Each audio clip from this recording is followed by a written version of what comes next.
El gall ja ha cantat i aquí comença Ràdio Alast.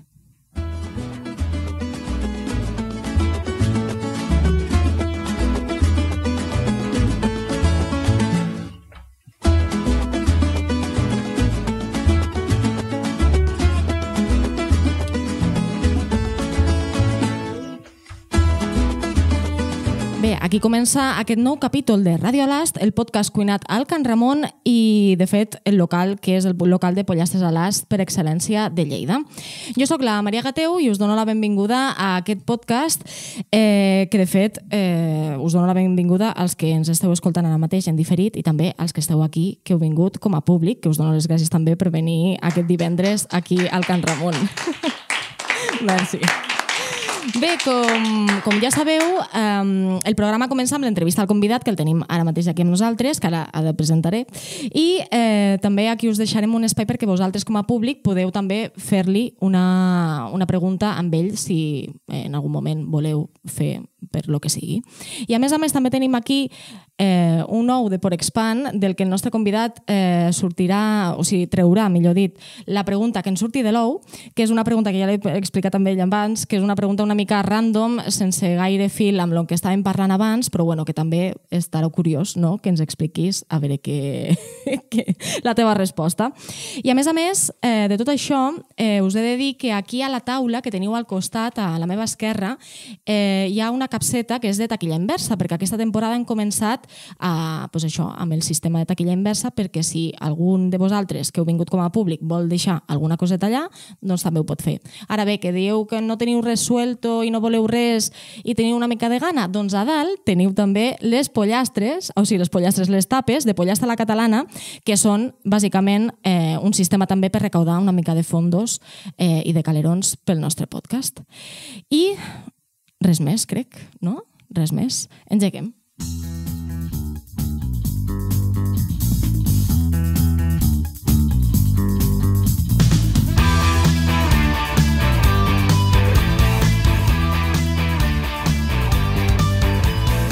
Bé, doncs ara sí, som-hi amb l'entrevista d'aquest capítol d'avui de Ràdio Alast, que tenim aquí amb nosaltres al José María Asencio, que és magistrat, professor universitari, consultor internacional, també columnista, crític i escriptor valencià, que resideix actualment a Catalunya.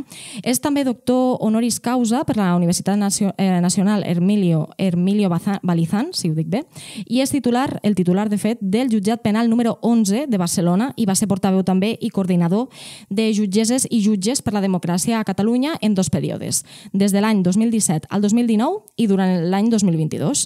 A més, és un home molt vinculat a la cultura i, de fet, presideix la penya de música barroca del Cercle del Liceu de Barcelona i ha col·laborat també a festivals i activitats vinculades amb el cinema i també ha publicat 2 llibres, un d'ells a l'any 2020, que es titula En busca de la irrealitat, una novel·la, i enguany Entre acordes i cadenes, que de fet el tenim aquí amb nosaltres, ara que tenim vídeo l'hem de mostrar, que el va publicar ara fa uns mesos. I avui, doncs, ets el convidat de Radio Alast. ¿Qué tal, José María? ¿Cómo estás? Muy bien, muchísimas gracias por la invitación. Es para mí un placer estar aquí y más aún estar en Lleida, que hacía muchísimo tiempo que no venía. Yo primero de todo te quiero preguntar si Carles te ha tirado la caña y qué tal ha ido la movida. Ha ido muy bien, ha ido muy bien. Lo ha hecho en sentido figurado y ha ido estupendamente. ¿Habéis hablado de algo interesante? ¿Te ha parecido interesante? Bueno, hemos hablado de algún pequeño rifirrafe con la justicia que tuvo hace unos años, pero ya está todo prescrito. Sí, ¿no? Y ya no hay problema. Ya no hay nada. Me lo puede contar y te lo puede contar sin ningún tipo de inconveniente. Y de hecho lo ha contado en la cápsula, así que nuestros oyentes también lo pueden ver. Totalmente. Hay cosas en esta vida que hay que compartir con los demás. ¿Verdad? Un aprendizaje podemos extraer de lo que le pasó a Carles, que yo lo he escuchado. Pero bueno, empezaremos, si te parece, con Entre acordes y cadenas, que es el libro que es por uno de los motivos, ¿no?, por los cuales estás aquí y que de hecho nos lo vienes a presentar también. Yo, si me permites, leeré la sinopsis, ¿no?, al menos la descripción del libro, que es que este libro no es otra cosa que un concierto sobre el papel. El concierto de nuestra historia más reciente, un recorrido por la geografía de todo el globo a través de las piezas musicales más representativas de cada lugar y momento histórico. Entonces yo te quería preguntar, ¿no?, que de qué manera la música nos permite viajar por la historia. Pues fíjate, hace muchos años la idea de este libro vino porque mi padre, que también se dedica al derecho, pero es poeta por vocación, como tú, María, me escribió un poema al estilo de aquel poema que Rudyard Kipling escribió a su hijo en la época victoriana, donde me decía que la música esconde los siglos, pues con ella se escribe la historia. Y ese pequeño verso, que lo tengo colgado en la pared de mi casa, siempre me llamó muchísimo la atención y me llevó a pensar que tal vez la música sea el detonante de muchos de los acontecimientos históricos más relevantes de los últimos tiempos. Porque la música puede mover conciencias, la música puede generar una revolución, la música puede poner voz a un encuentro, a una despedida, ¿no? Y es precisamente esta razón por la cual me he decidido a escribir este libro, para tratar a través de la música de explicar la historia y sobre todo de humanizar la historia. Y entonces, ¿tú crees, no, después de hacer este libro, que la música también se relaciona de manera directa con según qué movimientos políticos, o es más algo del humano que toma la música también como algo representativo o como algo que puede definir un movimiento político o un conflicto político o alguna cuestión así? Es evidente que son los humanos quienes crean una melodía, quienes componen una letra, y que luego son los propios humanos los que utilizan eso para dar sentido a un movimiento político, una revolución. Pero un ejemplo paradigmático que aparece en este libro, al principio del libro, es la Comuna de París. Muy poca gente sabe que la canción por antonomasia de la Comuna de París, que es Le Temps de Cerise, fue compuesta por un poeta francés que combatió en las trincheras en la Comuna de París y pudo contemplar cómo su creación se había convertido en el himno de facto del movimiento obrero en la Comuna de París. Así que, por supuesto, que la música da sentido a ciertos movimientos, como lo dio en la Comuna de París. Mira, si te parece, ahora como no tendremos, que lo hemos comentado antes, a nuestro Reverend Hoodfoot Jackson, que es el Guillem, para hacer la sección Lo Galliné, si te parece, podemos a sacar ahora las canciones que nos habías mencionado tú mismo, ¿no? como favoritas, que además salen, si no me equivoco, en este libro. Así es. ¿Vale? Y mira, empezaremos con la que a mí más me ha gustado, lo siento, es así, que de hecho es una de Janis Joplin, a ver si el público...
Y que aparece aquí en el libro, si os lo puedes explicar. Muchísimo. Podríamos estar todo el podcast hablando solo de Janis Joplin y del Festival de Woodstock, es de lo que hablo en este libro. Pero fíjate, Janis Joplin fue una mujer americana que sufrió muchísimo, sobre todo sufrió las consecuencias del puritanismo existente en aquellos tiempos, y creo que desgraciadamente también en los tiempos que vivimos en la sociedad americana. Ella era una chica que no quería ser como todas las demás, una chica de Texas, un lugar profundamente tradicional, que se escapaba de pequeña y se iba al lugar donde los negros cantaban el soul, ¿no? Y ella, claro, precisamente por esta razón, por ser diferente, las chicas no querían relacionarse con ella porque, bueno, la insultaban, la llamaban gorda, la llamaban fea, la llamaban lesbiana, y fue a partir de eso fue lo que la marcó a ella. Ella quería romper con todo. Mira, ha habido un giro de guión ahora mismo, porque tenemos aquí al señor Reverend, que yo me pensaba que no iba a venir, pero bueno, de fet, estàvem parlant, Guillem, ara no és ni lo galliner ni res, però bueno, aquestes coses a mi m'agraden perquè és com espontaneïtat molt profunda. Sí, no sabies ni tu que havia de vindre. No, de fet li hem donat li hem donat el micro del públic perquè pugui ell parlar també i pugui dir lo seu aquí. A veure, parlar ara una mica, a veure si te sentim. Sí, provant, ja està provat. Sí? Bueno, no te sentim nosaltres a tu, però me sembla bé. Jo sí, jo em sento per els speakers. Bueno, és igual. La qüestió és que, bé, estàvem parlant de Janis Joplin i de mi, Bobby McGee. Sí, clar, perquè no havies de venir, llavors jo les he tret ara, les cançons. I ell ens estava explicant els motius pels quals sortia aquí al seu llibre, no? Que en aquest Entre acordes i cadenes doncs bàsicament parla d'això, no? De com la música explica els diferents episodis històrics, i en aquest cas parlaves, no? I parles també amb aquesta cançó de Woodstock i de lo que Janis Joplin estava, no? Que era una dona, doncs això, que no volia ser una dona normativa, etc. No sé si tu has de comentar alguna coseta sobre Janis Joplin. Potser conèixer no la vas conèixer, però... No la vaig conèixer perquè l'any 70... El que sí que vaig conèixer és el Buzz Campbell, que ella li va fer de babysitter. És un guitarrista americà i parlant amb ell me va dir la Janis Joplin me va cuidar uns dies i tal, quan els meus pares marxaven de vacances, vaig flipar bastant, però bueno. El que sí que m'ha fet gràcia, la cançó que ha triat el Me and Bobby McGee, que és una cançó de Chris Christopherson, i Chris Christopherson es va deixar fa 2 o 3 setmanes, més que no arriba el mes, o sigui que una cançó molt bona, realment, el Me and Bobby McGee, i una de les més conegudes també, feta per la Janis Joplin, tot i que no és l'original, no? I amb això, el que passa és que, clar, ara m'agafeu una mica desprevingut, perquè, clar, com que jo tinc que parlar dintre 3/4 d'hora, com ell que diu, però bueno, és igual. Volia explicar una anècdota del senyor Chris Christopherson, que va aprofitar molt bé... No em sento? Sí, ara ja sí. Va aprofitar molt bé la seva oportunitat, això que diuen que s'ha d'aprofitar les oportunitats sempre, perquè ell era un cantautor que intentava endinsar dins del mercat americà. Amèrica, els que ho saben, és grandiosa, i pot ser una estrella a New Mexico i a Nevada, no et coneix ningú, i el senyor Chris Christopherson enviava maquetes i tal, i ningú li responia. I quan va estar a la mili va dir, això ho soluciona molt ràpid. Com que era pilot d'helicòpteros, va aterrar al ranxo de Johnny Cash i li va donar la maqueta al Johnny Cash directament. Ah, molt bé. I ja està. A partir d'aquell moment comença la carrera del Chris Christopherson, que ha acabat ara fa 2 o 3 setmanes. El tio ho va aprofitar molt bé. Fins i tot va fer un grup amb el Johnny Cash, que es deien The Highwaymen, i era un escritor, també era actor, va ser l'original de Star is Born, que ara ha fet la Lady Gaga i el Brendan no sé què, no? Em sembla. Aquesta pel·lícula nova que ha fet la Lady Gaga, l'any passat o l'altre. Ell va fer l'original amb la Barbra Streisand i, si no recordo malament, també va tenir algun escarceo amb la Janis Joplin. Ah, sí? Sí, eren parella o... Bueno, estem tenint problemes tècnics. Sí, ara sí? Com que porto la veu amplificada de fora, me sento igual. Però sí, és veritat, ara em sento més... Sí, et sents millor. Fort. Però bueno, suposo que s'haurà sentit això, Jota? Sí, nosaltres t'estàvem sentint, jo almenys l'estava sentint, oi? A part, estem en petit com un avui, no? Sí.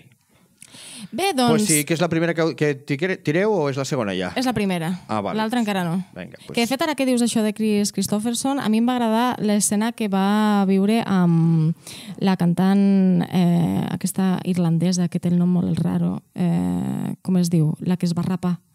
Sinead O'Connor. Exacte, que ella anava a cantar després de l'escena que està al programa de televisió que va tallar, va trencar la foto, sí, i que ell la va animar a mig del concert, no? Que tothom l'estava com abucheando i tota la moguda, i ell li va dir, no dejes que estos desgraciados te hundan. I ella va dir, no, si jo estoy bien, no passa nada. Però almenys la va recolzar, no? I jo crec que això també va ser pràcticament el final de la carrera de la Sinead O'Connor, perquè les coses van així, els lobbies són els que hi ha i la van sacrificar a partir d'aquell moment. Però, bueno, una artista molt honesta i la veritat t'has de treure el sombrero, també. Mira, ara que ja et quedes aquí, oi? Te quedaràs? Sí, ara ja estic aquí. Perfecte.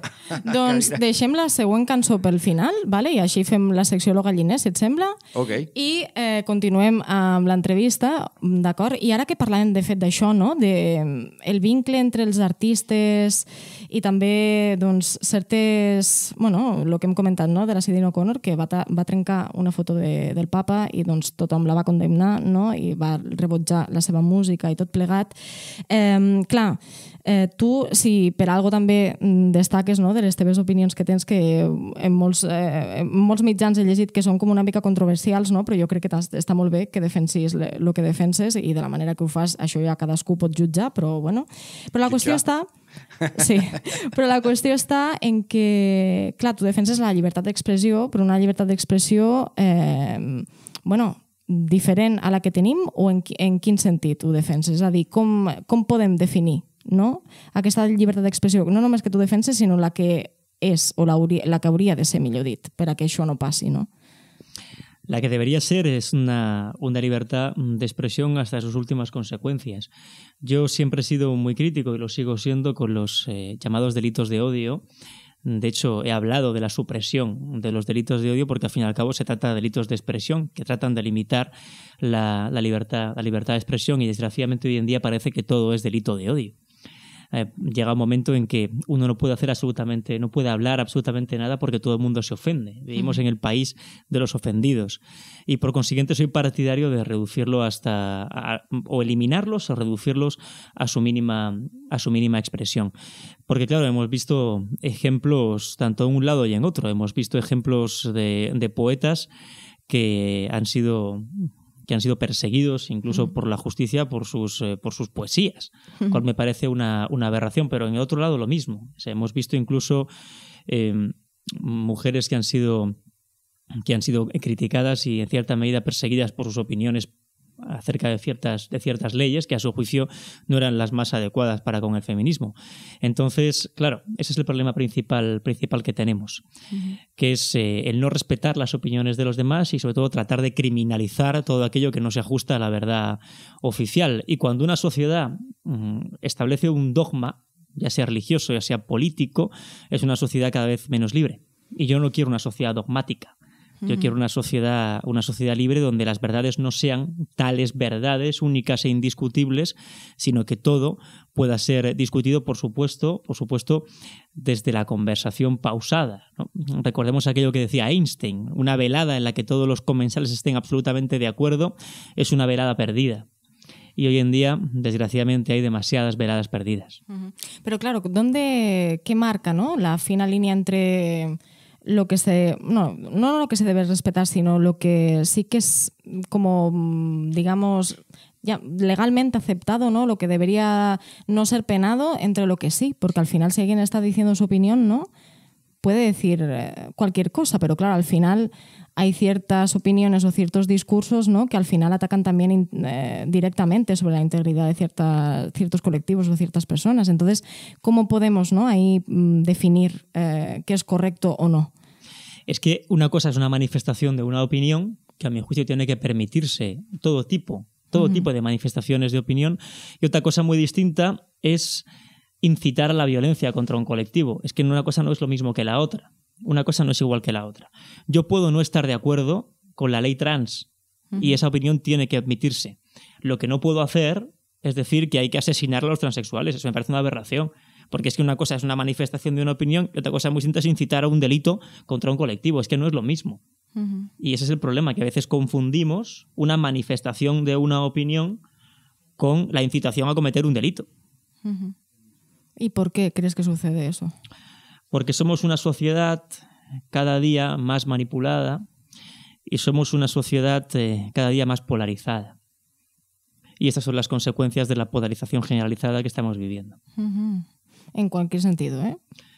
En cualquier sentido. Desde un punto de vista político parece que hoy en día, o incluso cultural o social, es que parece que hoy en día no se puede hablar prácticamente de nada sin mirar de reojo a ver quién está en la misma mesa, no vaya a ser que se sienta ofendido. La utilización de hasta los temas más banales posibles se ha convertido hoy en día en un deporte de riesgo.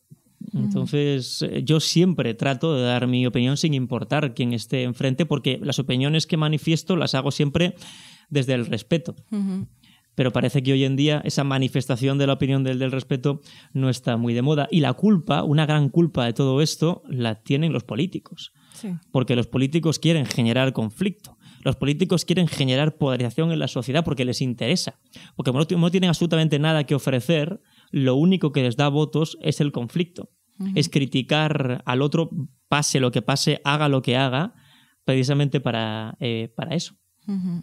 Claro, pero en el caso de los artistas, ¿no? Yo me quería centrar en esto porque al final en el podcast generalmente hablamos sobre cultura, ¿no? Y ya que te tenemos aquí, pues qué mejor, ¿no? Y además tú también eres una persona bastante vinculada con el sector.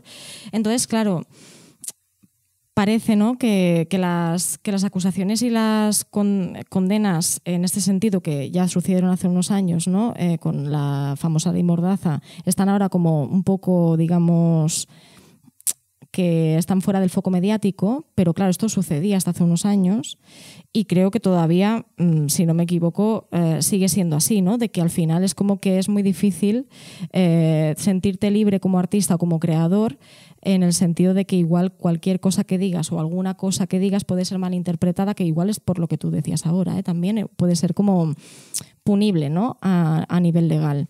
Yo quiero recordar, ¿no? que la temporada pasada tuvimos aquí a Gerard Square, que él es director y cineasta, ¿no? Y él realizó un documental que es Tijera contra papel, donde se explicaban precisamente estos ejemplos, ¿no? de artistas que habían estado condenados por la ley Mordaza y, bueno, los diferentes procedimientos que habían tenido, los diferentes casos, etcétera, etcétera. Entonces yo aquí tengo una serie de cortes de voz que te voy a ir poniendo para que poner también a nuestros oyentes en contexto un poco, ¿no?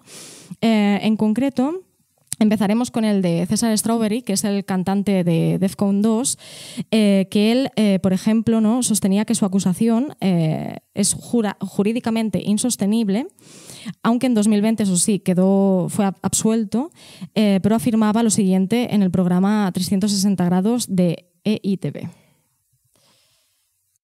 Sin embargo, sí interesa políticamente que mi figura se vea condenada a nivel mediático para ejemplarizar. A mí me condenan ateniéndose a que la literalidad de los tuits es suficiente para condenarme, cuando en las propias sentencias del Tribunal Constitucional y bastantes del Supremo ya existe jurisprudencia para echar abajo ese criterio. Y posteriormente llega una directiva de la Unión Europea diciendo que es que en ningún caso se puede condenar a nadie por enaltecimiento del terrorismo si no ha habido impulsar un acto violento contra alguien, ¿no? Dentro de 4 años así, que puede tardar el Tribunal Europeo de Derechos Humanos de Estrasburgo, cuando eche abajo mi condena y me absuelva, habrán pasado años suficientes para haber condenado a un montón de gente a raíz de utilizando mi condena como jurisprudencia. Claro, esto por un lado, ¿no? Después también tenemos aquí en Lleida a Pablo Hasél, que él también fue condenado, ¿no? a 9 meses y un día de prisión y al pago de una multa de 5.040 euros por presuntamente enaltecer al terrorismo. Claro, él se negó, ¿no? a pagar esta cuestión, entonces, bueno, ingresó a prisión y también ahora continúa en prisión por diferentes cuestiones que no están dentro de esta categoría, pero también creo que es un caso que debemos mencionar. Y aparte también tenemos el caso de Chimi, que es el artista que ha hecho el cartel para tu capítulo, que él fue el primer condenado por injurias en redes sociales a un cargo público en España y en concreto por llamar puta a Cristina Cifuentes en Twitter como reacción, ¿no? y manifestación contraria a unas declaraciones de la propia Cifuentes también. Aquí escucharemos a Chimi lo que comentaba precisamente. Ha sido tremendo. No me arrepiento de haber montado una acción política, por mema que fuera. No me arrepiento de haber dicho lo que pensaba, no me arrepiento de haber intentado animar a la gente a que también dijera lo que pensaba, no me arrepiento de haber denunciado nada, me arrepiento de haberla llamado puta. Ahora bien, a mí no me detuvieron por llamar puta a una mujer, a mí me detuvieron por hacer una acción política contra una mujer con mucho poder. Y eso es algo que no hay que perder de vista. Me disculpé 1000 veces y me sigo disculpando cada vez que alguien me lo dice. No debí usar la palabra puta. ¿Por qué no? Porque las putas no tienen ninguna culpa de que esta mujer sea una fascista. Claro, aquí se están abriendo como muchos melones, pero yo básicamente lo que vengo a referir con todo esto y con estos ejemplos es que en principio, ¿no? la cultura y el arte, la música, la poesía, el arte gráfico, ¿no? etcétera, es un espacio de libertad y siempre han existido, ¿no? manifestaciones. Sí que en el caso de Chimi, en este caso era por un Twitter, ¿no? O sea, por un tweet. Pero quiero decir, él también tuvo que pagar una multa, ¿no? Y también tuvo que le censuraron sus redes, que por ahí, por ejemplo, era por donde él vendía su obra, etcétera, etcétera. Quiero decir que ¿hasta qué punto esta libertad que está considerada dentro del arte atenta o se considera penalmente, ¿no? o judicialmente que atenta contra ciertos colectivos poderosos, por decirlo de alguna manera, no lo sé? Y claro, cómo esto, ¿no? se puede conjugar o se puede solucionar hasta cierto punto para que no haya esta sensación de que tenemos como una censura aún hoy en día, como ya pasaba, ¿no? pues en el franquismo o incluso supongo que antes también. En el Código Penal existen varios delitos, concretamente contra el honor. Yo entiendo unas injurias es básicamente unos insultos. Resumiendo, para quienes nos oigan que no son juristas, insultar a otra persona. Y unas calumnias es imputar falsamente un delito a sabiendas de que esa manifestación es falsa, de que tú no has cometido ese delito. Y esos delitos están en el Código Penal y el hecho de que estén en el Código Penal no me parece mal, porque son delitos se llama delitos contra el honor. El problema es cuando se extienden las figuras, porque en el derecho penal existe el principio de intervención mínima. Esto quiere decir que el derecho penal tiene que utilizarse solo cuando han fracasado, por así decirlo, todos los mecanismos que tiene el Estado para sancionar esa conducta. Pero de verdad, eso es constitutivo de un delito. A mí me parece una barbaridad. Me parece una auténtica barbaridad que una palabra salida de tono, que sí, que es desafortunada, no lo voy a negar, incluso él mismo reconoce que es desafortunada, no me parece ni mucho menos que tenga el carácter de delictivo. Es más, no me parece ni mucho menos que tenga el carácter de nada. Me parece una salida de tono desafortunada, todo hay que decirlo, y sobre todo por la utilización de esa palabra, concretamente, ¿no?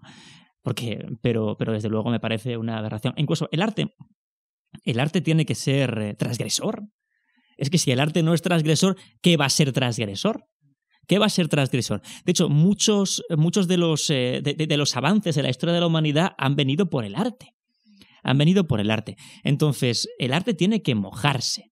Y aquí voy a sacar a colación un verso, aprovechando que también eres poeta, María, de un maravilloso poeta español que era Gabriel Celaya, al cual le puso música a esta canción Paco Ibáñez hace ya muchos años, que la poesía se llamaba La poesía es un arma cargada de futuro. Y hay un verso maravilloso que dice: maldigo la poesía concebida como un lujo cultural por los neutrales, que se desentienden y evaden. Maldigo la poesía de quien no toma partido hasta mancharse. El arte, por consiguiente, tiene que mancharse, el poeta tiene que mancharse las manos de barro, tiene que hablar de la suciedad de las calles, tiene que hablar de lo que realmente interesa a la sociedad, de los problemas sociales. Ni mucho menos estoy desdeñando un arte que hable sobre la belleza o que hable sobre un nenúfar que estábamos hablando antes, ni mucho menos. Pero la poesía tiene que ser o debería ser transgresora. Y el arte debería ser transgresor. Y lo hemos visto, es decir, hace relativamente poco tiempo el graffiti no se consideraba arte. Y ahora hay unas obras maravillosas por la calle. Otras no. Cuidado, que no todo lo transgresor es arte. Todo lo transgresor, o sea, el mero hecho de ser transgresor no lo convierte en arte. El artista, o sea, el arte tiene que existir en la persona, en la obra de la persona. Hay grafitis que son una auténtica, bueno, pues yo podría hacerlo yo no tengo ni idea de pintar, sé hacer la casa con el árbol y el perrito, y parece un caballo. Pero desde luego lo transgresor no define el arte. Pero un artista, si quiere cambiar a la sociedad, yo creo que una de las finalidades del arte es cambiar la sociedad, porque uno escribe, uno pinta, uno esculpe porque tiene cierta satisfacción interior. Pues si no tenemos esa voluntad de cambiar el mundo, pues podemos dedicarnos a otra cosa, a poner tuercas en una fábrica.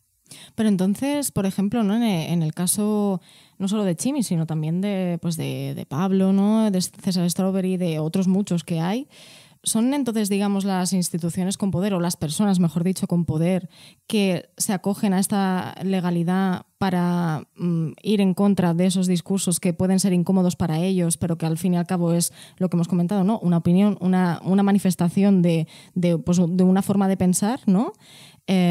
Para poder aplicar la penalidad sobre esto y evitar así que pues otras personas de la sociedad puedan decir, ostras, pues tienes razón este artista o este músico al hacer esta letra o esta obra, e igual replantearse ellos también ciertas cosas sobre esos movimientos políticos o esas personas con poder? Es que las leyes las hacen ellos. Las leyes las hacen ellos. En el Congreso de los Diputados se hace la ley. Nosotros los jueces no hacemos las leyes. Aunque seamos el objeto de la diana y de los dardos que se lanzan constantemente por unos y por otros, yo me limito a aplicar la ley. Una ley que no he hecho. Y por consiguiente, como no he hecho, puedo no estar de acuerdo con ella, pero tengo que aplicarla porque es mi trabajo. Otra cosa distinta es que en España se aprobase la pena de muerte, en cuyo caso yo cuelgo la toga y me voy a mi casa. Pero claro, la ley la hacen ellos. Y si la ley la hacen ellos, evidentemente, pues algo de responsabilidad tienen y algo de su voluntad la plasman en la ley. Uh-huh. Pero entonces, claro, como ciudadanos, ¿hasta qué punto nos podemos sentir libres, ¿no? Para decir lo que queramos? Porque al final, sí, la ley es la ley, quiero decir que no hay interpretaciones, entiendo. O... Sí, nosotros la interpretamos. Uh-huh. Claro, eso también depende, porque la ley no es estática, es decir, nosotros podemos interpretarlo de una manera u otra. Hay jueces que tienen un punto de vista más progresista, jueces que tienen un punto de vista más conservador, y la ley la interpretan, claro, porque tampoco somos nosotros robots, no somos inteligencia artificial, ¿no? Pero claro, siempre teniendo en cuenta una premisa fundamental, que es que las normas que limitan derechos fundamentales tienen que interpretarse siempre de la manera más restrictiva posible, mientras que las normas que garantizan derechos fundamentales tienen que interpretarse de la manera más extensiva posible. Una norma que garantiza la libertad de expresión tiene que interpretarse en favor de la libertad de expresión. Una norma que limita la libertad de expresión tiene que interpretarse siempre de la manera más restrictiva posible, en favor de la libertad de expresión. Es decir, la limitación de derechos siempre tiene que ser la excepción y tiene que interpretarse de forma muy restrictiva. El problema viene principalmente cuando estas leyes que restringen derechos fundamentales se interpretan de forma extensiva. Pero entonces, ¿en qué punto estamos actualmente dentro del ámbito judicial, ¿no? Porque esto fue hace unos años. Yo espero que haya cambiado, o soy muy idealista y no ha cambiado nada. Lo desconozco. Hay que estar ante un caso, hay que estar ante otro. O sea, no podemos generalizar tampoco. Lo que sí que es cierto es que, como he dicho, tal vez para solventarlo todo habría que reducir a su mínima expresión los delitos de expresión, valga la redundancia. Porque si los reducimos a su mínima expresión o los eliminamos, se acabarían todos estos problemas. Es decir, la pelota está en el tejado del legislador, pero como el Parlamento funciona como funciona hoy en día, pues los ciudadanos no tenemos otro remedio que acudir a cada 4 años a las urnas y votar a un partido político u otro, o no votar. Pero en cualquier caso tampoco importa, porque como los programas electorales tampoco son vinculantes, un partido político te puede decir que va a hacer una cosa o que no va a hacer la otra y luego contradecirse totalmente. Pues tampoco. Al final dan ganas de hacer eso que decía, puesto que hablamos de música, Chicho Sánchez Ferlosio en su canción de Hoy no me levanto yo, y el día de las elecciones, el domingo, quedarse en casa y no salir. O sea, más o menos como nos hicieron durante el COVID, en ese toque de queda y encierro restrictivo de los derechos fundamentales. Pero entonces, dejándolo del COVID aparte, que ya si quieres podemos entrar también, pero ¿tú ves una opción, no votar? Yo no voto. Desde hace muchos años yo no voto. O sea, no voto en blanco, no voto, porque considero que no hay... Considero que este sistema no es democrático. No es democrático por una sencilla razón. Porque la participación de los ciudadanos en el sistema consiste únicamente en cada 4 años ir a la urna, depositar un voto que realmente sirve para poco, teniendo en cuenta que, como he dicho antes, el partido político puede no cumplir con lo que dice en su programa electoral, lo cual yo estoy dando mi confianza a una persona que puede totalmente no hacer lo que ha dicho que va a hacer. y ya está, se acabó la participación de los ciudadanos y encima un parlamento, como también he dicho en algunas ocasiones, donde los partidos políticos funcionan como un todo.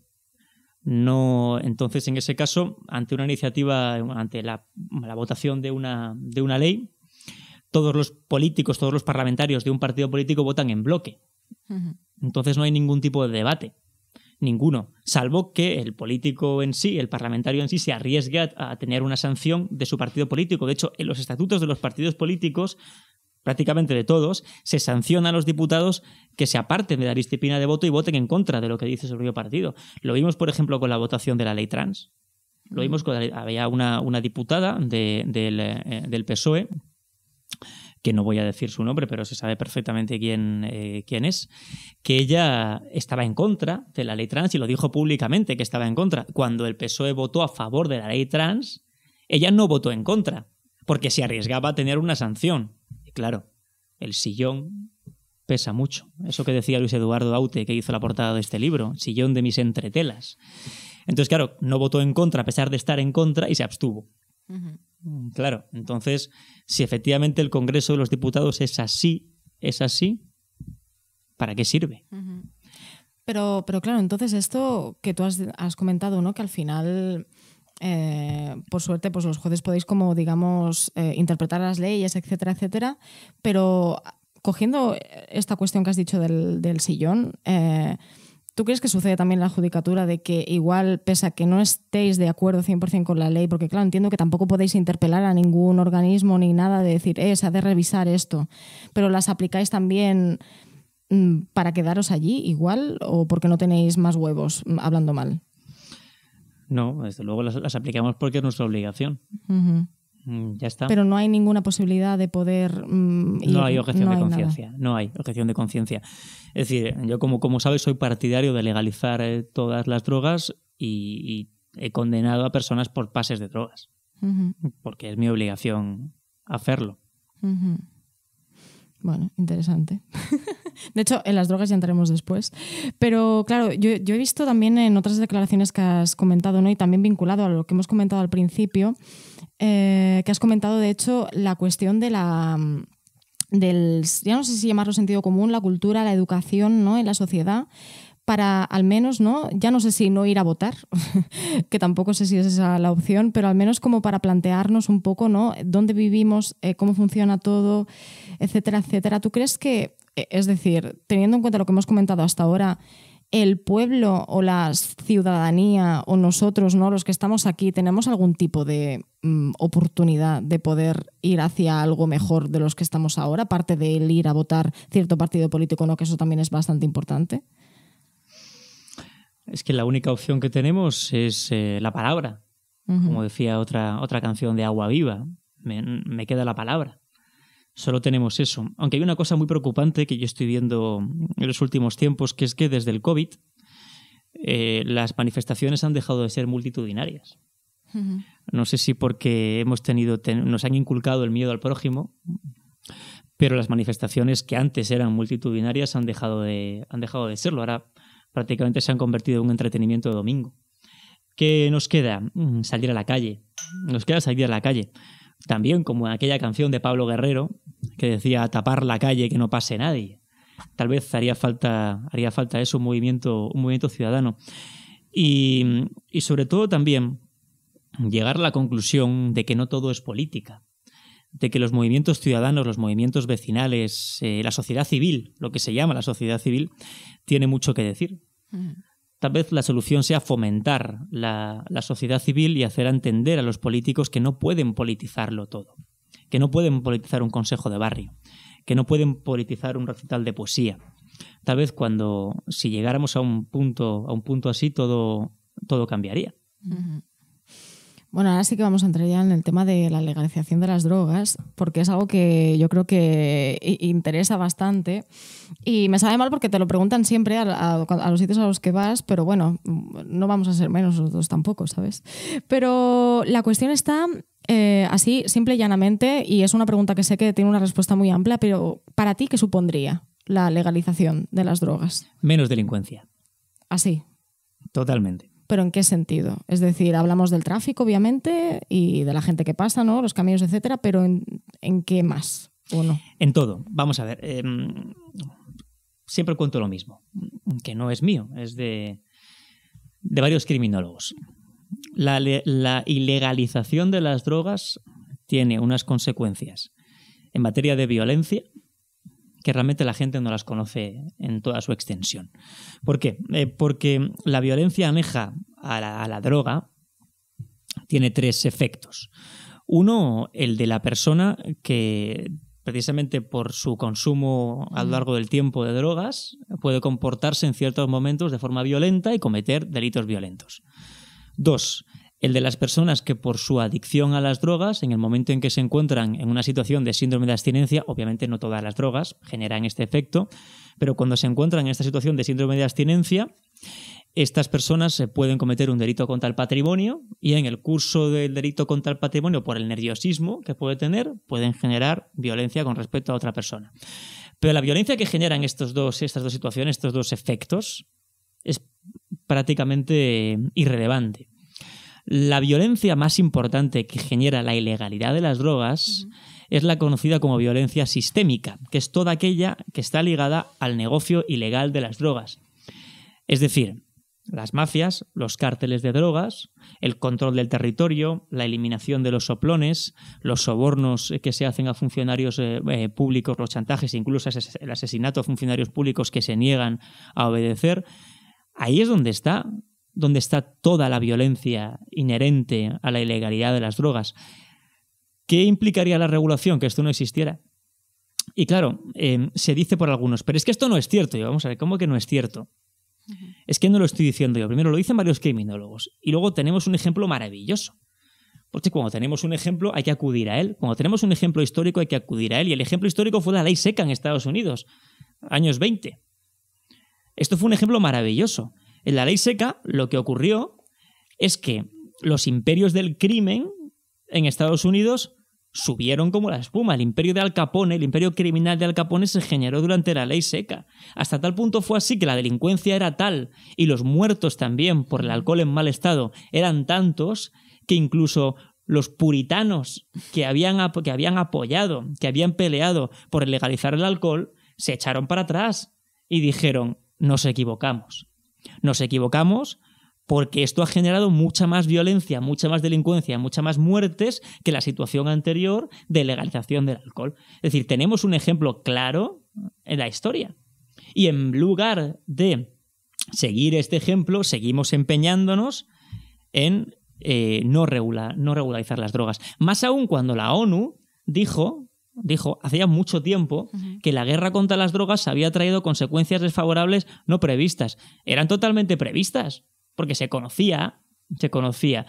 Y si las consecuencias de no legalizar las drogas son nefastas, la pregunta del millón, que dije en una entrevista que me hicieran en la revista Cáñamo, es ¿por qué no se legaliza? A lo que yo respondo siempre con aquel poema de Quevedo: poderoso caballero es don dinero. Pero entonces hay intereses ya no solo, digamos, individuales, sino también políticos y estructurales, socialmente hablando, que imposibilitan esta legalización de las drogas, porque tenerlas ilegales también genera, ¿no?, ciertas circunstancias o ciertos circuitos que al final también les favorecen a estas, digamos, autoridades, ¿o no? Claro. Sin entrar en conspiranoia, claro, es que pero... yo no lo sé, o sea, lo desconozco. O sea, desconozco el porqué, desconozco los entresijos del poder, desconozco las conversaciones que tienen, pero sabiendo que algo es beneficioso y no se adopta ninguna medida para llegar a ese punto, será por algo. Y puesto que este mundo lo mueve el dinero, no la religión, ni la cultura, pues claro, será por eso. Pero legalizándola también se tendría el dinero. Al final el tabaco es un ejemplo. Es legal y qué cantidad de dinero se lleva también, ¿no? Y qué mercado hay con las tabacaleras, etcétera. Quiero decir que no es cuestión simplemente de dinero, o al menos a priori, ¿no? Así más objetivamente, decir si en teoría tener legal, por ejemplo, la marihuana, ¿no?, o según qué drogas, podría favorecer también a crear, pues, no sé, un cultivo oficial, normalizado, etcétera, que también diera dinero y también se pudiera consumir comprándolo en el estanco. Entonces, ¿de qué dinero estamos hablando? Desde luego, lo ilegal genera mucho más dinero que lo legal. Eso está claro. Pero es que además, como has dicho, que el hecho de que las drogas fueran legales implicaría que todo el dinero que se gasta actualmente en policía para prevenir, para luchar contra las drogas, contra la guerra contra las drogas, la famosa guerra contra las drogas de la que habla la DEA en Estados Unidos, todo ese dinero que se utiliza, que es muchísimo dinero, se podría invertir en programas sociales acerca de los efectos que producen las drogas desde muy temprano en el colegio. Se podría invertir en campañas de concienciación sobre los efectos que producen las drogas. Todos son ventajas, pero sigue sin hacerse.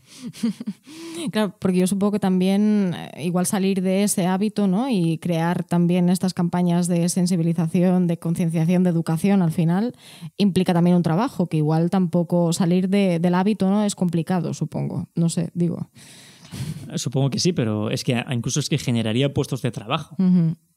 Entonces, yo no entiendo por qué no se hace. Entonces, claro, en la medida que, como he dicho antes, que todo serían ventajas, porque hay muchos que me dicen, es que legalizar las drogas implicaría decir a la gente que la droga no es mala y por consiguiente puede usted consumirla. Sí. Esto es el argumento más extendido, el que más oigo yo. Entonces, a lo cual yo siempre respondo lo mismo, es decir, pero vamos a ver, si usted sabe perfectamente dónde comprar droga, si usted quiere prohibir a su hijo consumir droga, en el momento en que le deje salir de casa, si quiere consumir droga, va a comprar droga, porque sabe dónde hacerlo. ¿No sería mejor que le enseñaran de pequeño el efecto que produce eso para que en libertad pudiera decidir si lo toma o no lo toma y en qué cantidad lo toma y en qué momento lo toma o lo deja de tomar? Si quiere tomarla, la va a tomar, salvo que le encierre usted en casa y le eche la llave a su cuarto. Ahí no va a tomar droga. Bueno, pero también podríamos hablar de otro tipo de drogas que tampoco son las que son, ¿no? O, por ejemplo, lo que consideran drogas, quiero decir, de adicción al juego, adicción, etcétera, también podría, aunque le cerrase la puerta de la habitación, también podría hacerlo, creo yo. No, claro, es que esto es lo curioso, porque parece ser que hoy en día que el chico o la chica estén 8 horas en Instagram y cuelguen toda su vida privada y que prácticamente sean incapaces de mantener una conversación de tú a tú porque todo lo hacen a través de las redes sociales, eso parece que es muy normal.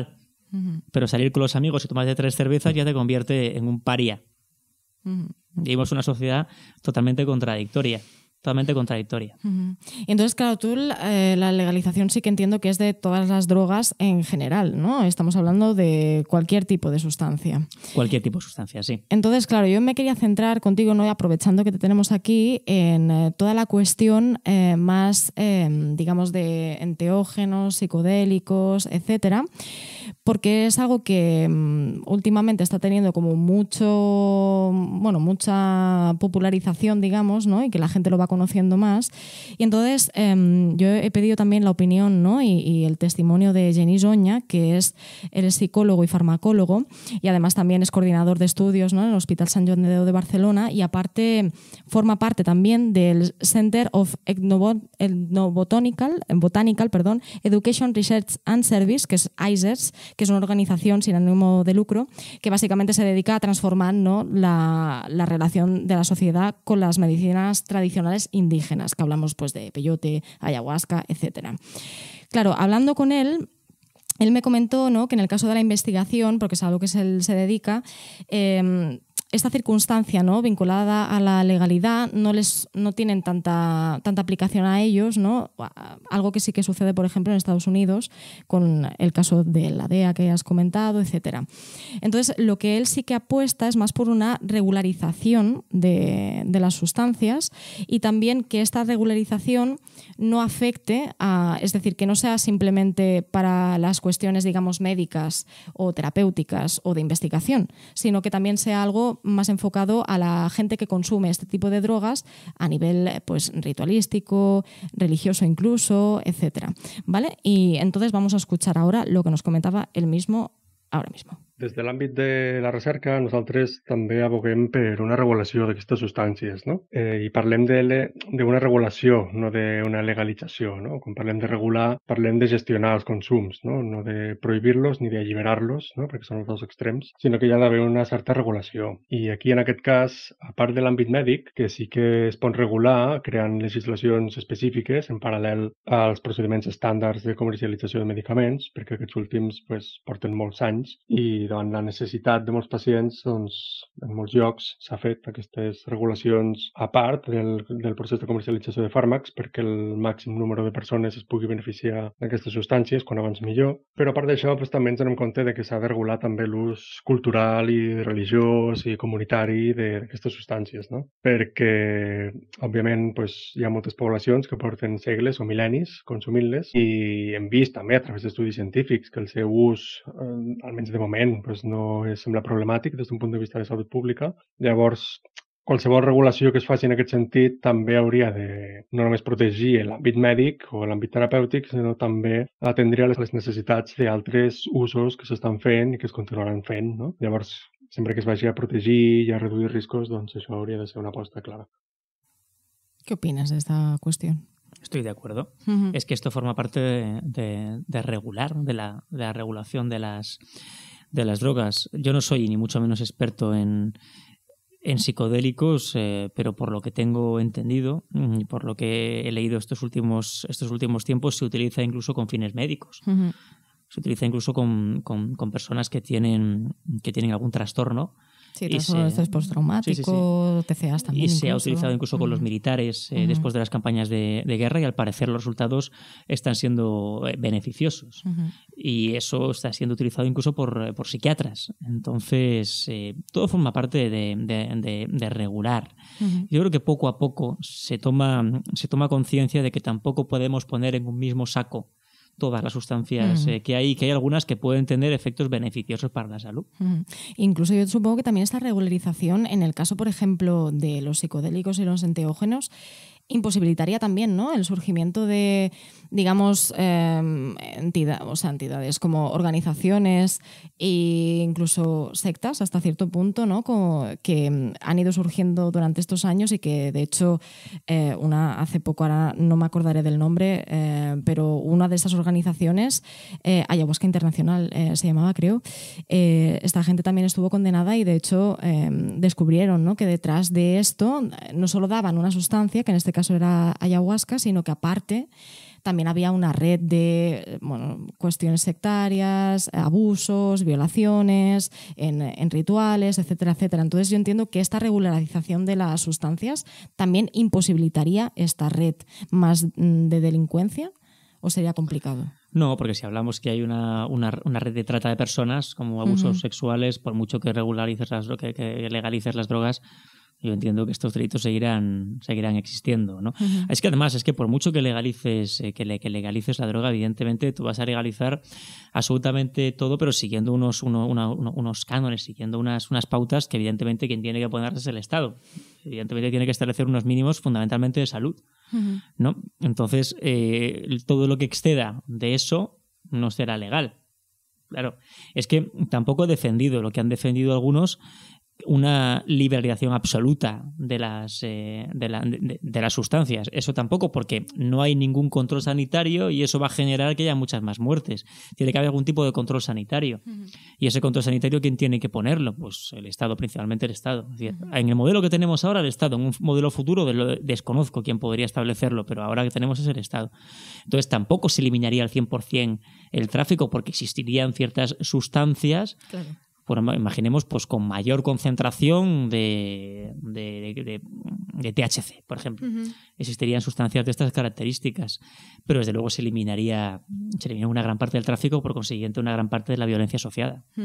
Bueno, Genís, lo que comentaba también cuando hablé con él era en el sentido de regularización, pues por ejemplo esto, ¿no?, que en según qué sustancias, pues igual, o rituales, ¿no?, o en el caso de la ayahuasca, no pueden asistir pues personas que hayan tenido antecedentes de esquizofrenia en su familia, o no pueden asistir menores de 16 años o de 18 años, etcétera, etcétera. Quiero decir que igual también serviría, ¿no?, como para marcar un poco los parámetros de consumo y también implicar un poco de educación en este sentido, ¿no?, para estos usuarios o personas que van hacia al consumo de estas sustancias, que digan, ostras, pues nunca me había planteado que para consumir esta sustancia, ¿no?, o cualquier otra, igual tengo que mirar también mi estado emocional o mental antes de consumirla. Pues porque no hay una educación previa, no la hay, pero en el momento en que la haya, ya bueno, en el momento en que la haya, no, si la hay en un futuro, la gente ya tomará conciencia de lo que puede, lo que no puede hacer, lo que debe o lo que no debería hacer.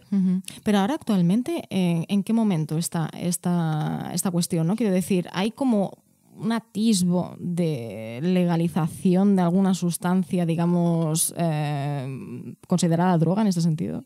No, se puede dar del cannabis medicinal, pero ya está. Ya está. Es decir, el consumo, lo sabemos aquí todos los presentes, el consumo de cannabis está totalmente prohibido y es sancionable de acuerdo con la ley, la llamada ley Mordaza.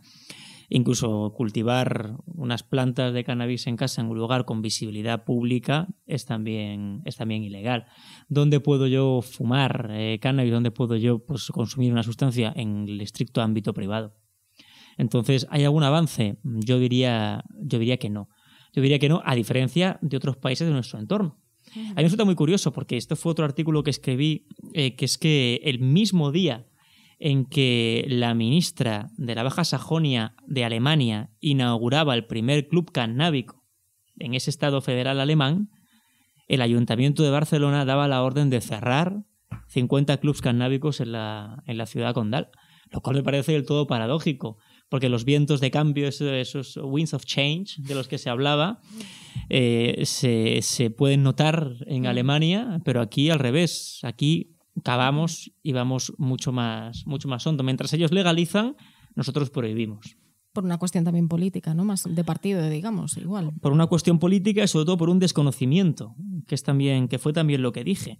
Se adoptó una medida que fue la del cierre de los clubs canábicos, o la voluntad que tiene el consistorio barcelonés de cerrar los clubs canábicos con un desconocimiento absoluto de la realidad. Porque lo que se dijo es que el cierre de los clubs canábicos generará más seguridad, cuando es todo lo contrario, porque los consumidores van a seguir existiendo y si no pueden ir al club canábico a comprar cannabis, ¿dónde van a hacerlo? En el mercado ilegal. Si van al mercado ilegal a comprar cannabis, ¿qué va a pasar? Pues que las mafias que se dedican a la venta de cannabis van a tener más dinero y como van a tener más dinero van a poder comprar armas y como van a poder comprar armas van a generar conflicto con la mafia vecina que intenta el control del barrio vecino, incluso los enfrentamientos con la policía, es decir, no tiene ningún sentido. Sí, un efecto dominó al final. Sí, pero es que adoptaron una medida con una finalidad y va a ocurrir exactamente la contraria. Entonces yo me pregunto, ¿por qué? ¿Por qué? Porque no han realizado un estudio. Porque yo, desde luego, no lo he visto. Yo no he visto que haya habido un estudio criminológico acerca de los beneficios de cerrar los clubs canábicos. No lo he visto, salvo que adoptemos las medidas políticas pues a golpe de tuit. Como queda muy bien, vamos a cerrar los clubs canábicos y generar una ciudad más segura. Yo, sí, pues sí, está muy bonito. Estéticamente es muy bonito. Pero ahora dígame usted quién va a pagar las consecuencias de su política que no es la más adecuada. No, y además aquí tampoco estamos hablando, y me refiero también al caso que has comentado tú ahora, de estos clubs que al final no estamos hablando en ningún momento de la salud de esos consumidores, porque al final si tú compras una droga en la calle, en el caso de la marihuana, por ejemplo, te arriesgas también a que no sea de tan buena calidad y, por ende, también te afecte a ti de otra manera que si te la compras en un club canábico, que obviamente el precio no va a ser lo mismo, también te implica estar inscrito, etcétera, pero quiero decir que la salud de las personas que consumen estas drogas e incluso también las adicciones a estas sustancias igual también se podrían controlar más, porque al final no la legalización implicaría esta educación y también evitaríamos otros problemas vinculados más a una salud social. Es que hay que fomentar los clubs canábicos. Los clubs de verdad, cuidado, porque hay algunos que se utilizan como tapaderas. No, los clubs de verdad. Hay algunos que se usan como tapaderas, incluso se cometen hasta delitos sexuales en el marco de estos clubs. Pero las auténticas asociaciones canábicas hay que fomentarlas, porque esas asociaciones creen de verdad en la cultura del cannabis y creen de verdad que cuando va una persona que tiene problemas de consumo excesivo, se le pregunta y se le intenta ayudar. Entonces, esos clubs canábicos cumplan una función social y esa función social hay que fomentarla. Claro, pero ¿qué pasaría entonces si hablamos de cocaína, ¿no? O de otras sustancias no tan amigas, digamos, ¿no? Es que estamos en las mismas. Estamos en las mismas. En el momento en que alguien joven prueba la cocaína o prueba la heroína, tiene bastantes posibilidades de hacerse adicto a esa sustancia. Y mucha gente la prueba sin realmente un conocimiento de causa de lo que está probando y de lo que esa sustancia le puede generar a largo plazo. Pero si hubiera una educación en el colegio, es que yo propongo hacerla en el colegio, sobre los efectos de la sustancia y sobre lo que te va a provocar en un futuro por un consumo excesivo, yo creo que bastante más de uno dejaría de hacerlo. Ujú. Es que ocurrió incluso con la educación sexual que se hacía en el colegio. Bueno, que la educación sexual del colegio también te digo yo que no También, sé hasta qué punto, pero... No, desde luego. Pero vamos, el uso del preservativo evitó la cantidad de transmisión de enfermedades venéreas. Ujú. Entonces, ¿por qué no se hace exactamente lo mismo con las drogas? Ujú. Y antes de pasar a las preguntas del público, yo te quería hacer ya para acabar una última pregunta, José María, que es básicamente, ¿qué te ha comportado a ti como juez y como profesional, ¿no? Tener este tipo de opiniones a nivel así genérico? Yo básicamente trato de ser lo más libre posible y en cierta medida sin tener en cuenta las consecuencias. ¿Por qué? Porque yo solo espero llegar a mi casa por las noches y no avergonzarme de lo que veo en el espejo. Y yo empecé a hablar en los medios de comunicación a propósito de lo que me pareció una de las aberraciones más grandes que he visto en toda mi corta vida, que fue la restricción de derechos fundamentales durante la pandemia del COVID. Eso me pareció terrorífico. Me pareció terrorífico cómo la libertad se hundía en un estruendo de aplausos desde las ventanas. Me pareció terrorífico cómo los gobiernos presuntamente democráticos prohibían a la gente salir a la calle, cómo algunos gobiernos que se decían democráticos obligaban a la gente a inyectarse una sustancia que no era una vacuna porque no cumplía los estándares mínimos de lo que se consideraba en esos momentos y lo que se sigue considerando una vacuna. Y también vi y lo sufrí en mis propias carnes cómo algunos gobiernos que también se decían democráticos, porque no basta decirse democrático para serlo, hay que demostrarlo, cómo también prohibían a ciertas personas por no tener un papel el poder entrar en un establecimiento comercial, en un restaurante, en un bar, en un transporte público, incluso en Francia, ejercer la profesión relacionada con la sanidad. Entonces, eso me pareció tan aberrante, que había que decir algo. Y en esos momentos me pareció muy interesante porque un grupo de personas que antes de esta situación no teníamos relación unas con otras, pero a raíz del COVID nos pusimos en contacto, personas de ideologías políticas, de concepciones religiosas, sociales totalmente distintas, pero que nos unía exactamente esa misma lucha por la libertad. Comenzamos a salir de los medios de comunicación y eso, pues bueno, nos generó ciertos problemas, como a mí me puede estar generando esto, me puede generar lo de mañana. Y yo a estas personas se lo tengo que agradecer y se lo suelo agradecer. ¿Tienes contactos con ellas? Sí, por supuesto. Y voy a agradecer precisamente a dos de ellas que son amigos y la verdad es que fueron muy valientes en unos tiempos donde había que serlo, porque les llegaron a llamar asesinos en los medios de comunicación. Y fue el caso de Beata Legón a través del Diario 16 y de Juan Manuel de Prada. Juan Manuel de Prada también criticó bastante todo lo que estaba ocurriendo. Yo se lo tengo que agradecer también. De hecho, yo también siempre que podía lo hacía, pero claro, como era muy complicado hablar de esto en los medios de comunicación, porque los medios de comunicación solo hablaban de una cosa, las tertulias no eran tertulias, los debates no eran debates, porque no puede ser un debate si pensamos lo mismo. ¿Qué vamos a debatir? Si pensamos exactamente lo mismo. Entonces será pues una conversación muy amigable donde yo digo una cosa y tú asientes con la cabeza y así sucesivamente. Se echó en falta esto. Y volviendo a tu pregunta, yo creo que tenemos que hablar porque yo creo que esto puede mejorar. Yo creo que el mundo puede mejorar y la responsabilidad es nuestra. Si nos callamos, no podemos quejarnos de nada. Cuando dices tenemos que hablar, ¿te refieres a tu sector? A todos. ¿O en general? A todos, a ti, a todos los que estamos aquí presentes. Tenemos que hablar, tenemos que salir a la calle, tenemos que quejarnos si algo no nos parece bien. Tenemos que dar la lata, tenemos que hacerlo, porque si no lo hacemos, ¿cuál es el mundo que nos quedará? Pues mira, ahora que dices eso de que tenemos que hablar, vamos a lanzar el micrófono a los señores del público y señores y señores, a ver quién quiere hablar. ¿Alguien quiere hacer alguna pregunta? Bueno, ahora todos se van a pelear, yo siempre lo digo, se van a pelear por el micrófono. ¿Ves cómo se levantan todos corriendo? Nadie, ¿eh? Bueno, no pasa nada. Aquí tenemos la pregunta que en surti de l'ou, que ahora tienes que abrir ahí muy bien. Y bueno, ya te lo he explicado antes, tienes que coger básicamente un papel y leer la pregunta que te aparezca. Yo cojo del fondo, que así es más difícil. Venga, dale. A ver. Y esto es básicamente una pregunta un poco estranya. Per què sempre pensem millor les respostes a les discussions quan ja estem a la ducha? Yo en mi caso particular no pienso en las respuestas a ninguna conversación. Yo en mi caso particular canto. Aprovechando la acústica de mi baño, que es maravillosa, y canto.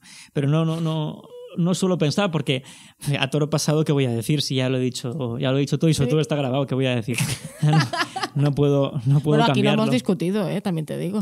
Pero que pase lo que pase tampoco. Bueno, discusión, claro, es que yo discuté en francés, pues puede ser hasta hablar solo, ¿no?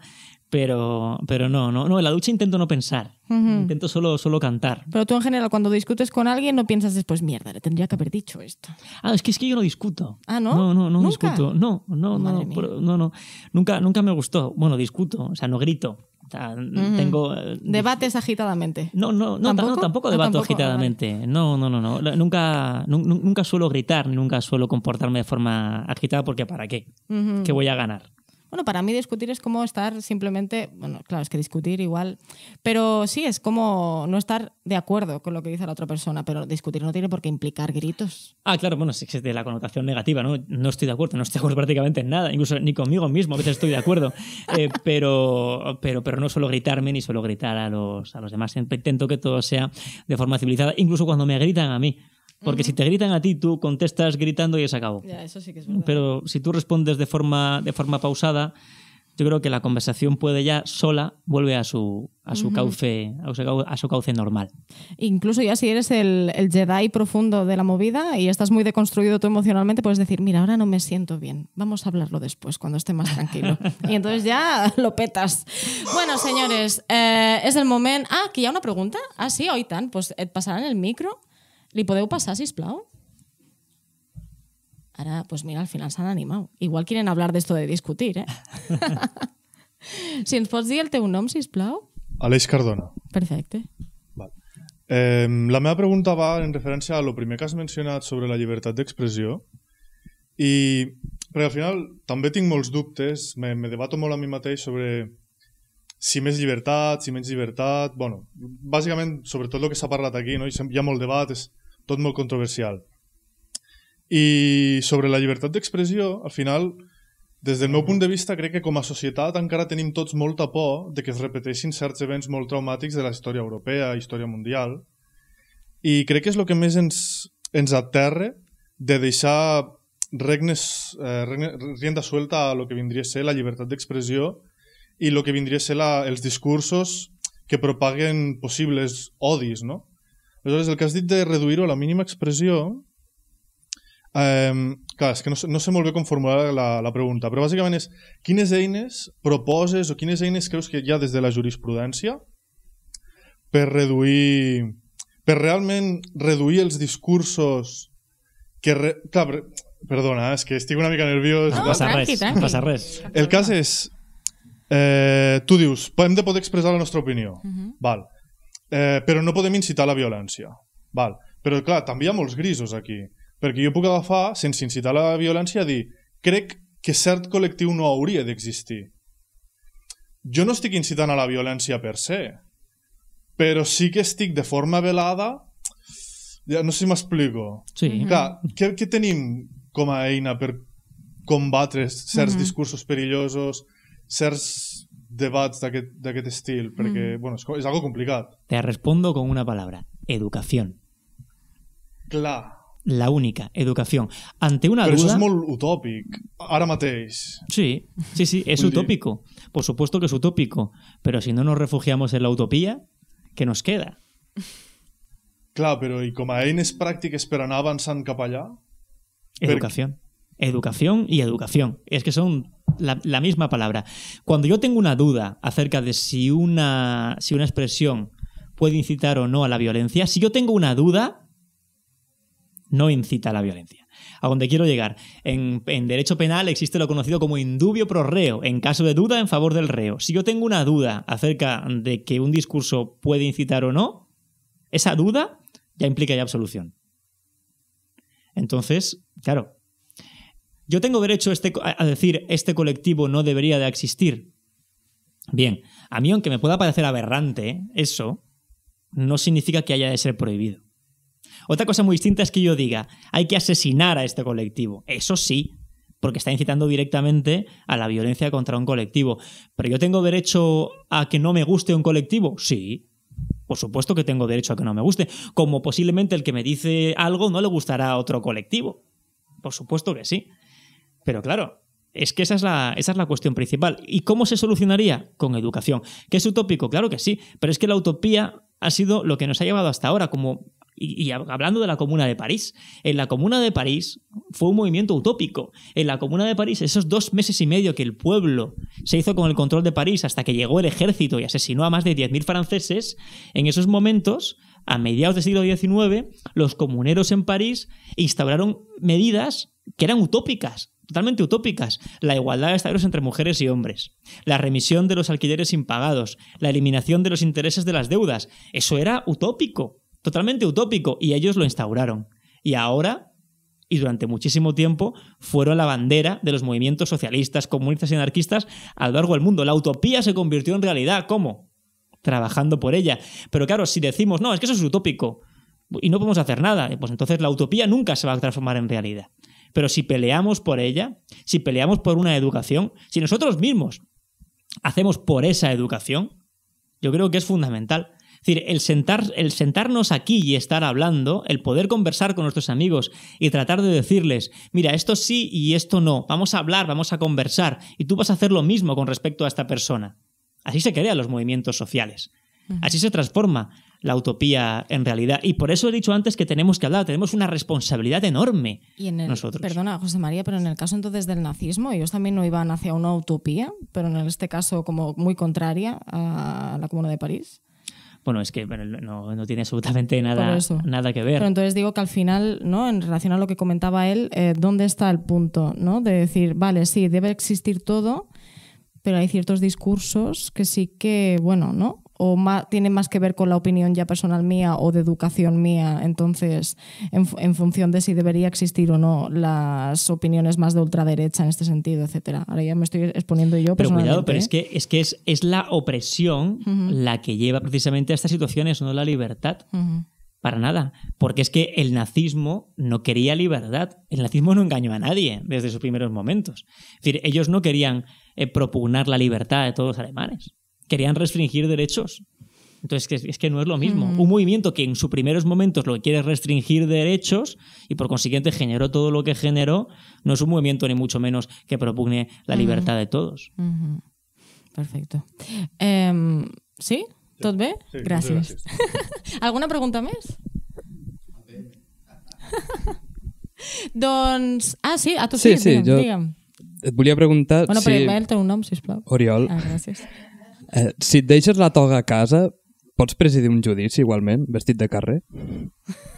Si me la dejo en casa, pues es que yo nunca me la dejo en casa porque la tengo siempre en el juzgado, porque como voy en metro, tener que llevarla toda cargando es siempre bastante incómodo. En cualquier caso, podría hacerse... Bueno, hay algunos que incluso en verano se hace. Yo he celebrado algún juicio sin toga en verano cuando estaba en otro partido judicial distinto al de Barcelona, que no había aire acondicionado. Entonces hacía 40 grados en la sala, no había ventanas y claro, ella era para hacerlo prácticamente en bañador, ¿no? Entonces yo dispensé a los abogados y a mí mismo de llevar la toga, pero por unas razones meramente humanitarias o sanitarias. Entonces se puede hacer. Se puede. No sería lo más recomendable, però se puede. Perfecte, doncs, senyors, ara sí, no? Que vingui The Reverend Hoodfoot Jackson, que començarem lo galliner. Som-hi. Naughty rooster!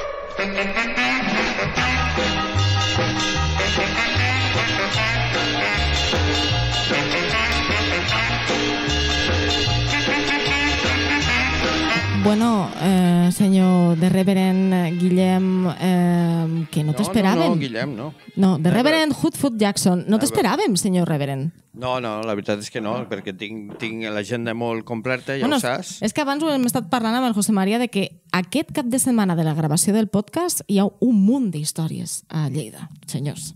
I concretament avui, divendres 18 d'octubre, que és quan se grava això, també. Sí. Realment anem molt de cul. Jo, abans d'entrar en matèria musical, li volia fer tres preguntes una mica... Bueno, tres preguntes. Apreciacions o algo una mica seriós, no? Allò que has parlat de la pandèmia i tot, de la llibertat d'expressió... a veure, sí, de que no et deixin entrar en un supermercat sense el paper i tot això, sí, la veritat és que pot fotre una mica i tal, però jo crec que l'aberració més bèstia que va haver va ser l'enterrament dels morts sense poder assistir la família. Vull dir, això ha de ser un trauma de les pròximes 3 generacions. Pues sí. Crec que va ser la bestiada més bèstia, no? De dir, no, és que mira, no podem anar al velatori, tampoc l'han pogut veure, o sigui, s'emportaven un familiar malalt i ja està, ja no el veies. Vull dir, això, no sé fins en quin punt, no sé, què en penses? No, fue totalmente terrible y desproporcionado. Y totalmente desproporcionado, porque no tenía ningún sentido. De hecho, en otros países las políticas fueron mucho menos restrictivas de lo que fueron en España. ¿Y por qué? ¿Porque el virus se transmitía de forma distinta en Francia que en España? Es que no tenía ningún sentido. ¿Era el mismo virus o era diferente? ¿Era un virus francés y uno español? No tiene ningún sentido. Després, una altra apreciació. Un dia parlant amb un amic policia, que també tenen amics, els policies, no us penseu. Estàvem parlant sobre el cotxe i tal, i les multes, tot això, i jo dic, bueno, jo estic molt tranquil, dic, perquè porto el cotxe molt en regla i tal. Diu, no, és que un policia, si vol, te pot multar per 1.000 coses que tu no coneixes. La meva pregunta és, un jutge pot fer el mateix? Bueno, nosotros no multamos por la calle. No, pero digo que cuando te encuentras, si tú, por ejemplo, ves que puedes condenar a esa persona, ¿puedes buscar mil razones para poderla condenar? No, porque un juicio se inicia por un delito concreto. Entonces el debate versa sobre ese delito concreto, esos hechos. Entonces yo condenaré o absolveré sobre esos hechos. No puedo entrar en otra cosa. Si hay otra cosa, tendrá que iniciarse un procedimiento desde cero y llegar a juicio ya. Y luego una pregunta personal relacionada amb el que ha dit l'Oriol, no? Això de la toga. Yo tuve un juicio que perdí inexplicablemente y bueno, como tenía la razón, no es que me pensase que tenía la razón, la tenía. Pues fui un ingenuo de decirle al juez, oye, me has condenado y tal, pero sal a la calle y lo hablamos y lo entenderás. Y me dijo, ¿por qué? Digo, hombre, porque ahora estás aquí dentro y en la calle pues eres, no sé, a lo mejor, ¿sabes? Y me dijo, ¿qué me estás diciendo? ¿Que no soy juez en la calle? Yo soy juez hasta cagando. Hostia. Y como no te calles, te empapelo. Claro, eso... Escuchándote a ti y relacionándolo con la canción que vamos a escuchar, hostia, eres un juez muy bohemio. Eso dicen, sí. A ver, yo soy juez cuando ejerzo de juez. Ya está. No soy juez las 24 horas del día. Yo no me despierto siendo juez.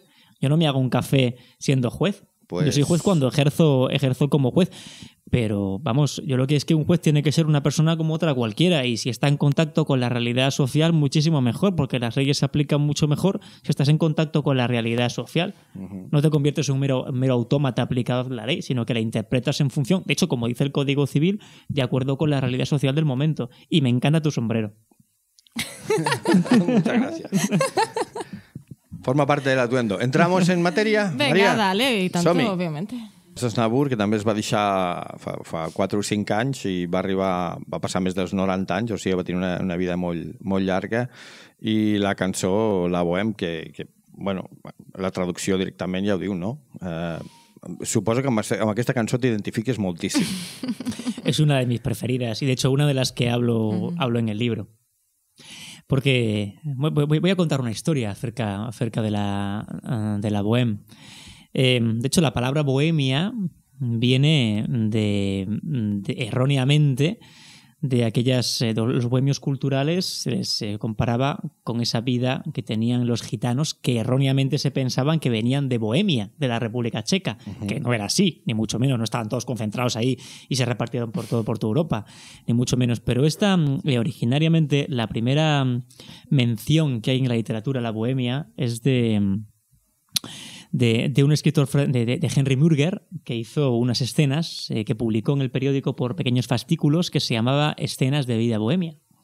Él era un bohemio como tal y hablaba sobre un pintor, sobre un escritor y sobre él mismo, básicamente. Entonces él murió prácticamente sin nada, como solía ocurrir con todos estos bohemios, hasta que más tarde, después de su muerte, un gran compositor de ópera, Puccini, creó la ópera La Bohème, y a partir de ahí popularizó esa palabra y esa idea. Es de lo que hablo aquí. Luego ha habido cantidad de películas, como aquella de Aki Kaurismäki, ¿no? El cine finlandés maravilloso, que habla de esta palabra. Pero Aznavour, a mí me parece sorprendente esta canción, y sobre todo me parece muy sorprendente porque si vemos las actuaciones que quedan grabadas de Aznavour, se le ve cantando esta canción siempre con un pañuelo blanco en la mano.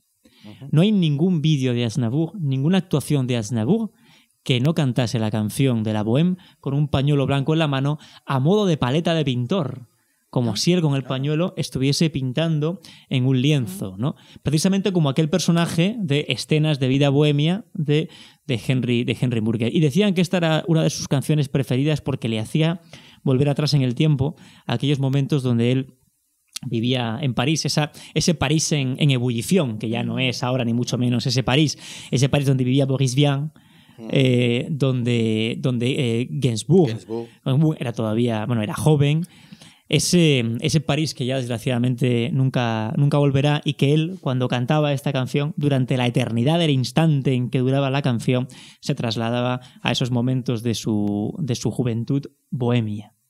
¿Y crees que existen bohemios aún en la actualidad? Porque es que, a ver, lo que has dicho, ¿no?, de los escritores, de los pintores, de los cantantes, cuando tú te quieres dedicar a una de estas profesiones, lo primero que te dice tu familia es que es un bohemio. Es un bohemio. Sí, lo primero que te dicen es que hagas algo de provecho porque no vas a poder vivir de esto. Es lo primero que te dicen, ¿no? Pero sí, yo creo que siguen existiendo. Es que para mí la bohemia es una vida ligada a la creación artística, no importa qué tipo de arte sea. Y como la creación artística siempre tiene que ser libre, siempre he relacionado la bohemia con ese amor por las artes y con la libertad. No hablo de bohemio con esto de que vemos hoy en día cantidad de anuncios de ropa. Compre usted ropa bohemia. Ropa bohemia, que tiene roto el pantalón por aquí o que tiene una camiseta que pone bohemio. Eso no es ropa bohemia, eso es marketing. Es como el icono pop del Che Guevara.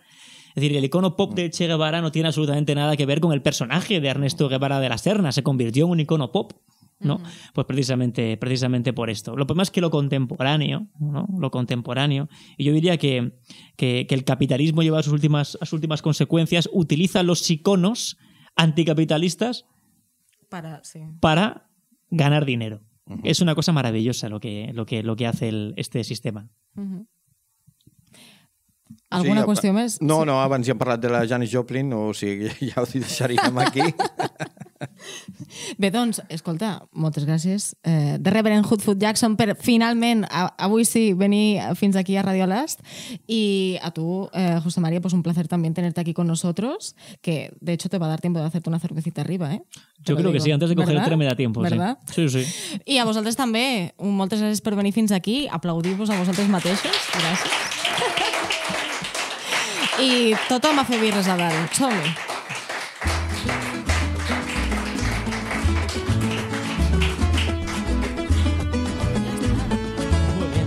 Gracias. De verdad me gusta el sombrero, no es una broma, ¿eh? Qué putada, porque...